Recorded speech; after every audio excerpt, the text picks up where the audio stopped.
দাদা তো সার ওষুধের যেই দাম ওখান সরকার তো আমরা সরকারে ওদের সার দেয়, কিন্তু সার দিলে কি তো অফিসের ভিতরে 50 কেজির দাম 650 টাকা, আর আমরা বাইরের থেকে কিনতে পারি 620 টাকা দিয়েও কিনতে পারি।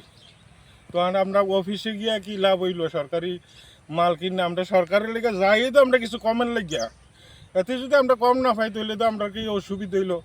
আমরা তো অসুবিধা, আমরা তো আমরা সরকারের কাছে কোনো সুবিধাই পেলাম না। হ্যাঁ, যে কোনো ইয়ে আমরা তো সরকারি জিনিসের লেগে অফিসটা আনলে 650 টাকা লাগে, আর খোলা মার্কেটটা আনলে 620 টাকা, 30 টাকা বেশি। তো সরকার আমরা কি সাবসিডি দিল? তাহলে অফিসে মানে গিয়া তুলে কৃষকরা কোনো লাভ নাই। আমরা খোলা মার্কেটে 620 টাকা হইলে আমি খোলা মার্কেটে বাজারতে পাইতে আছি, খোলা মার্কেটে লাগে 650 টাকা। আরো ভালো সার পাইতে আছে আমরা খোলা মার্কেটে। এটা কি সার, নামটা কি? এটা হইছে অফিসতে ফবুলো, আর কিনা আনলে আমি আইপিএল সার, আইপিএল ফরেস্ট কোম্পানি আমি আনতারি 620 টাকা। আর অফিসতে সারটা কি তা এসপি? এসপি সার। এটা কি আলু ক্ষেতের লেগে লাগে? আলু ক্ষেতের লেগে মানে যে কোনো ফসলের লেগে এসপিটা লাগে মাস্ট।